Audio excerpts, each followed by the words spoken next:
Birthday mo na naman? Parang kailan lang yung birthday mo ulit ah. Pero magsi-celebrate ka naman ng birthday mo para ipamukha na naman sa amin na ikaw na lang ang anak ng Diyos. Ikaw na lang biniyayaan ng mabuting love life, ng mabuting kaibigan, ng magandang career, ng mabuting pamilya.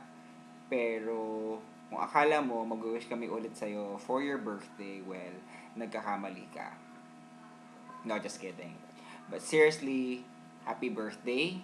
And I want to tell you that you are one of the sweetest person I've ever met and one of the most valued person I have in my life right now.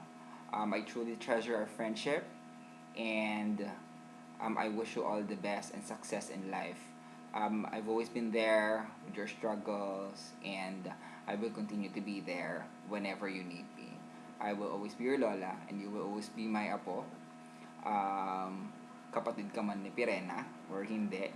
Um, I'll always be here to be a friend, your lola, to be an advisor, confidant, and everything in between.